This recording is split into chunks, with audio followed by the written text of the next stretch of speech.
안녕하세요. 말랑말랑 수학의 한진철 선생님입니다.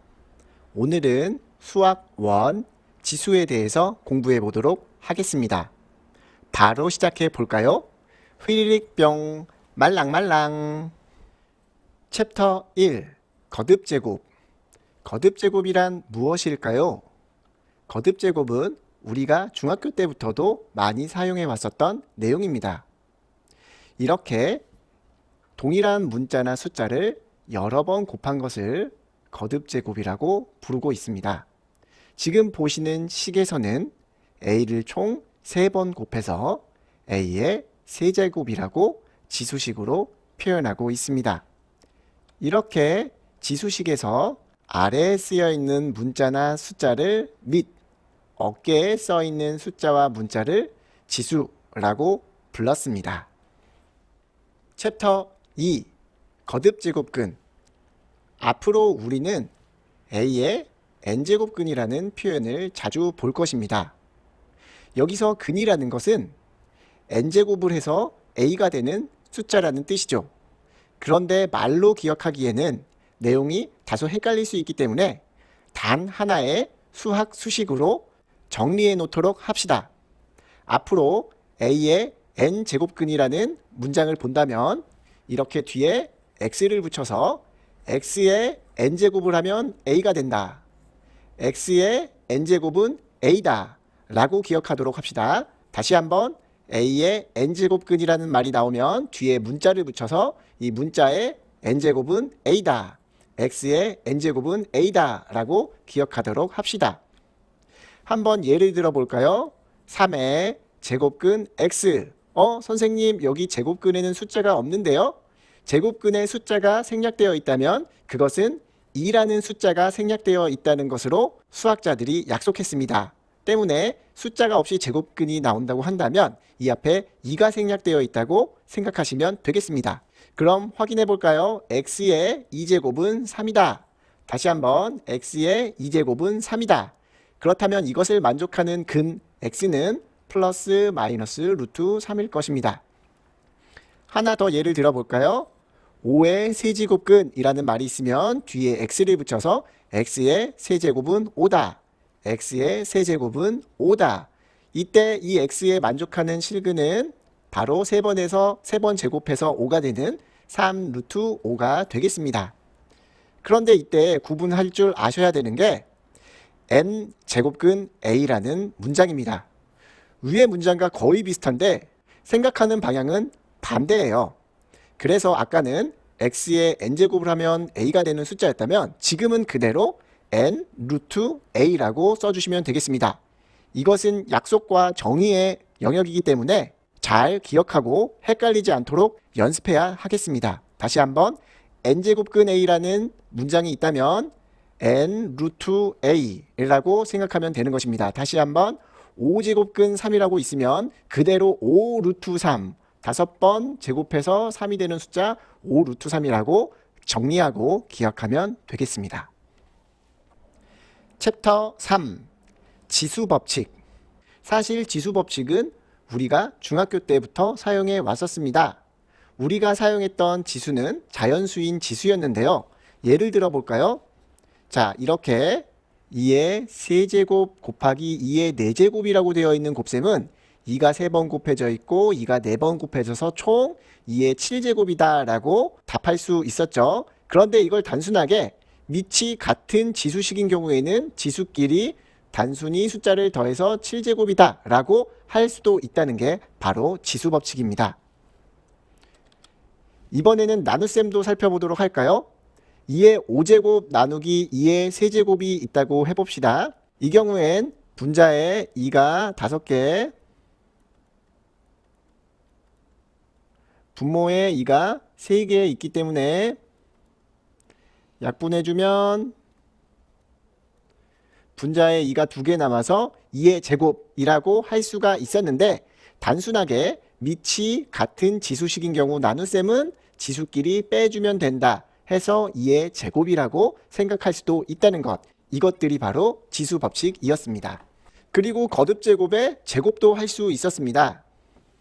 자, 여기 보시면 2의 세제곱을 제곱해 보겠다고 했습니다. 그러면 2의 세제곱을 2번 곱하는 것이기 때문에 총 2의 6제곱이 된다라고 생각할 수 있지만, 또 단순하게 지수식에 지수가 또 붙으면 이 둘을 곱해서 6이 된다라고 생각할 수도 있었습니다. 그러면 AB의 전체 제곱은 AB 곱하기 AB이기 때문에 A 2번, B 2번이라고 생각할 수도 있지만, 이렇게 분배 법칙을 이용해서 A제곱, B제곱이라고 생각할 수도 있었죠. 마찬가지로 B분의 A의 세제곱은 B분의 A가 총 3번 곱해져서 B세제곱분의 A세제곱이라고 할 수도 있지만, 분배 법칙을 이용해서 단순히 B세제곱분의 A세제곱이라고 생각할 수도 있었던 것입니다. 이게 바로 지수 법칙이었습니다. 챕터 4. 지수 법칙의 확장.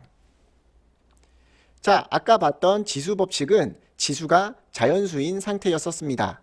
그런데 이번에는 자연수였던 지수를 정수로 바꿔 생각할 수가 있을까요? 지수가 정수로 바뀐다면 자연수 외에 0이나 음수 같은 경우도 생각해 볼 수 있다는 거죠.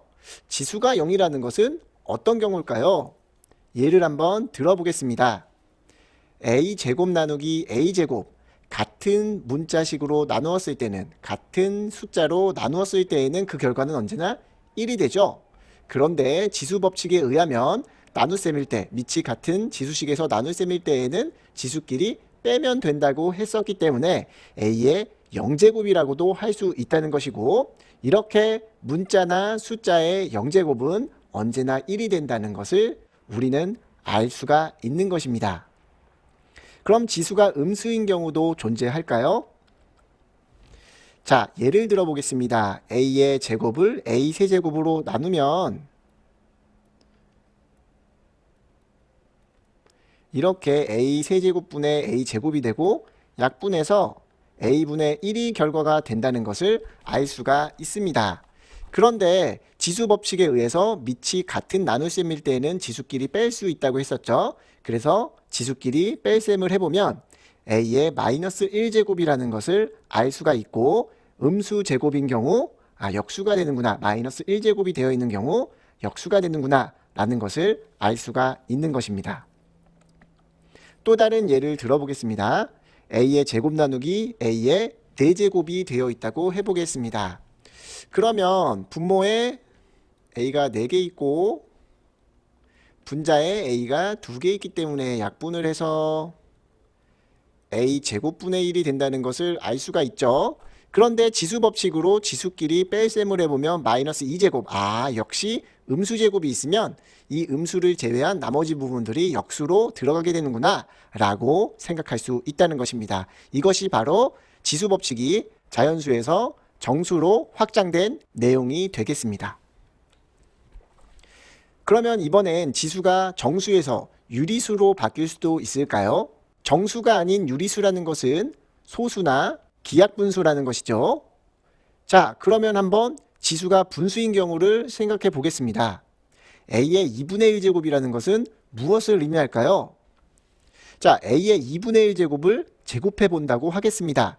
지수 법칙에 의하면 지수들끼리 곱하면 된다고 했었죠. 안의 지수랑 밖의 지수를 곱하면 된다고 했었는데, 그렇게 되면 A의 1제곱이 되는 것입니다. 즉 제곱을 해서 A가 되는 루트 A가 바로 A의 2분의 1제곱이 된다는 것이죠.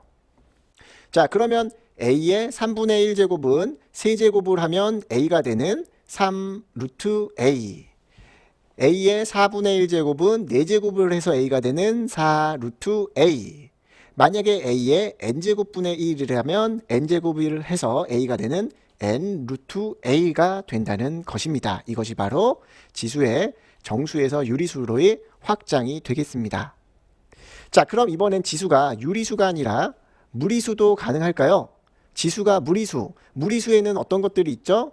맞죠? 3.14 어쩌고저쩌고 하는 파이도 있었고, 루트 2 같은 영원히 끝나지 않고 순환하지 않는 무한소수들이 바로 무리수였습니다. 이런 것들이 지수로 올 수도 있을까요? 예를 들어 볼게요. A의 루트 2제곱이 있다고 해봅시다. 자, 이 a의 루트 2제곱에서 루트 2는 1.4142 어쩌고저쩌고 내려가는 끝도 없는 무한소수입니다. 하지만 이 무한소수들을 유한소수들의 합으로 바꿀 수가 있는데요.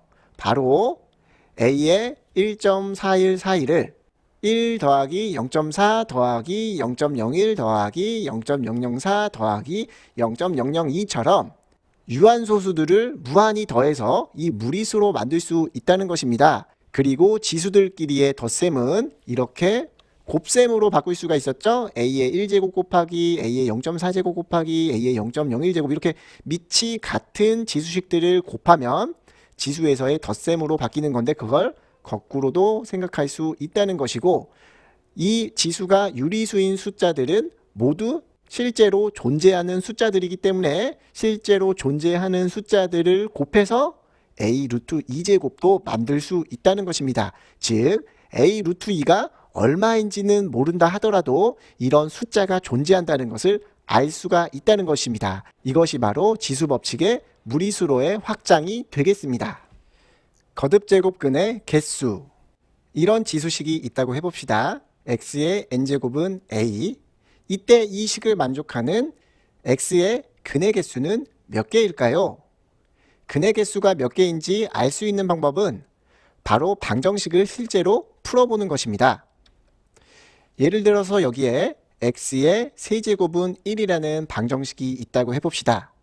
이 항을 통해서 x세제곱 마이너스 1은 0이다 라고 식을 변환할 수 있고, 이것을 인수분해하면 x-1 곱하기 x제곱 플러스 x 플러스 1은 0이다 라고 인수분해할 수가 있는데, 그렇다면 이때의 근은 x는 1과 그리고 여기에서 나오는 허근 2개, 즉 총 3개의 근이 발생한다는 것을 알 수가 있습니다. 이렇게 세제곱, 4제곱, 5제곱, n제곱까지의 모든 방정식들을 실제로 실행해서 풀이해보면 x가 n제곱은 a라는 식에서의 근의 총 개수는 n개가 나온다는 것을 알 수가 있는 것입니다.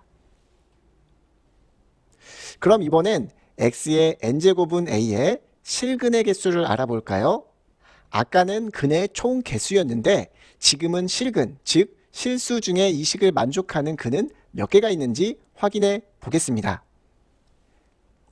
확인하는 방법은 바로 y는 x의 n제곱과 y는 a의 그래프를 그려서 실제로 만나는 지점이 몇 개인지 그것을 따져 실근의 개수를 확인할 수가 있습니다. 그런데 y는 x의 n제곱 그래프는 이 n이 홀수냐 짝수냐에 따라서 그림의 모습이 확연히 달라집니다. 이렇게 제곱이 홀수, 즉 2k-1제곱일 때에는 마이너스 무한대부터 원점을 지나 무한대까지 커지는 이런 형태의 그래프가 그려지게 되고, x의 짝수제곱, 즉 2k제곱 형태의 그래프들은 무한대에서 원점까지 내려갔다가 다시 무한대로 올라가는 그래프의 모습을 보이게 됩니다. 만약에 이 그래프가 이해가 힘들다면 어떻게 생각하면 될까요? 여러 개의 x값들을 대입해서 점들을 찍어보면 이렇게 증가하는 그래프 혹은 감소하다 증가하는 그래프가 지수가 홀수냐 짝수냐에 따라서 달라진다고 생각하면 되겠습니다. 그리고 y는 a라는 그래프는 어떤 그래프인가요? 바로 x축에 평행한 그래프인데 a가 양수라면 이렇게 양수 부분에서 평행하게, a가 음수라면 음수 부분에서 평행하게 그래프가 그려질 것입니다. 이렇게 y는 a라는 그래프가 a가 양수라면 양수 쪽에 평행한 그래프가 그려지고, a가 음수라면 음수 쪽에 상수 함수의 그래프가 그려지게 되는 것인데, 홀수 제곱인 그래프들은 a가 양수든 음수든 상관없이 모두 한 번만 만나고, 즉 실근의 개수가 1개이고, 짝수 제곱인 그래프는 a가 양수라면 2개의 실근, a가 음수라면 실근이 없다는 것을 알 수가 있습니다. 이것을 정리해보면 x의 n제곱은 a의 실근의 개수는 홀수 제곱, 즉 2k-1제곱일 때에는 근의 개수도 2k-1제곱이고 실근의 개수도 a가 양수든 음수든 언제나 1개가 나와서, 그러면 총 근에서 1개를 뺀 2k-2개가 허근이 된다는 것입니다. 반대로 y는 x의 2k제곱, 즉 짝수제곱인 함수는 근의 총 개수가 2k이지만 a가 양수라면 두 개의 실근이 발생해서 허근은 2k에서 2를 뺀 2k-2. 하지만 a가 음수여서 서로 만나지 않을 때는 실근이 0개이기 때문에 근의 개수 2k가 모두 다 허근에 속하게 된다는 것입니다. 실제 숫자들을 대입해 확인해 볼까요? 자, x의 세제곱은 5, x의 세제곱은 -5. 이 두 식 모두 근의 총 개수는 3개가 될 것입니다. 또한 x의 4제곱은 5, x의 4제곱은 -5도 총 근의 개수는 4개씩이 될 것입니다. 지수의 숫자와 똑같은 개수의 근이 만들어진다고 했었죠? 그런데 그 중에 실근은 어떤가요? 홀수 제곱인 그래프는 a가 양수든 음수든, 결과가 양수든 음수든 실근이 언제나 하나씩 나온다고 했었고, 이렇게 짝수 제곱인 그래프들은 a가 양수라면 실근이 2개, a가 음수라면 실근이 0개 만들어진다고 했었습니다. 그렇다면 그때의 허근의 개수는 총 근의 개수 3개에서 실근의 개수를 뺀 2개. 이때도 총 근의 개수에서 실근의 개수를 뺀 2개가 허근의 개수가 되겠고, 총 근이 4개인데 실근이 2개라면 허근 2개. 만약에 a가 음수여서 총 4개의 근 중에 실근이 하나도 없다면 4개 모두 허근이 되는 것입니다. 이렇게 잘 정리해 주세요. 챕터 6. 거듭제곱근의 성질. 거듭제곱근, 즉 루트의 성질을 확인해 보도록 하겠습니다. 자, 여기에 n루트a의 n제곱이라는 식이 있다고 해봅시다. 지수법칙에 의해서 n루트라는 것은 n분의 1제곱이라는 걸 배웠고, 안쪽의 지수와 바깥쪽의 지수를 곱할 수 있다는 것을 배웠기 때문에 곱해주면 1제곱, 즉 a가 된다는 것이죠. 동일한 숫자의 루트와 지수가 붙어 있으면 a의 1제곱, 즉 a가 된다는 것입니다. 자, 이번에는 n루트-a, n루트-b가 있다고 해보겠습니다. 이것을 지수법칙으로 바꾸면 a, b의 n분의 1제곱으로 바꿀 수가 있고, n분의 1제곱이라는 것은 n루트-ab, 즉 이렇게 같은 숫자의 루트가 있는 경우에는 하나로 통합할 수 있다는 것입니다.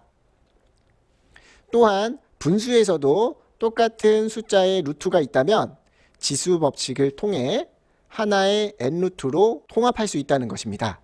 그리고 이번엔 n루트-a의 바깥에 m제곱을 해보겠습니다. 지수법칙에 의해 n루트를 n분의 1제곱으로 바꿀 수 있고, 이 둘을 곱할 수 있다고 했으므로 a의 n분의 m제곱.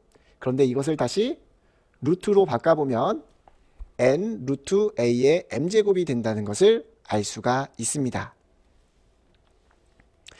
그 다음엔 루트가 이렇게 두 번 붙어 있을 때 m루트 n루트-a는 안쪽에 있는 루트를 n분의 1제곱, 바깥쪽에 있는 것을 바깥쪽의 지수 n분의 1제곱이라고 쓸 수가 있는데, 이것은 둘이 곱해서 mn분의 1로 쓸 수가 있는 것이죠. 그러면 mn 루트 a, 즉 안쪽의 루트와 바깥쪽의 루트를 곱해서 하나의 루트로 통합할 수가 있는 것입니다.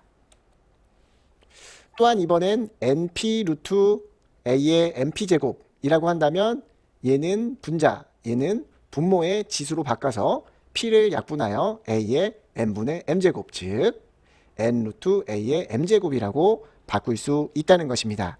이것이 바로 거듭제곱근의 성질이 되겠습니다. 이렇게 해서 지수에 대한 수업을 마쳤습니다.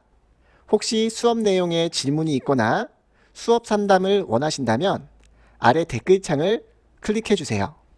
그리고 구독과 좋아요도 눌러주시면 감사하겠습니다. 이렇게 해서 말랑말랑 수학 지수 수업을 마쳤습니다. 다음 로그 수업에서도 유익하고 즐거운 내용으로 찾아뵙겠습니다. 그럼 다음 시간에 또 만나요. 안녕. 휘리릭 뿅 말랑말랑.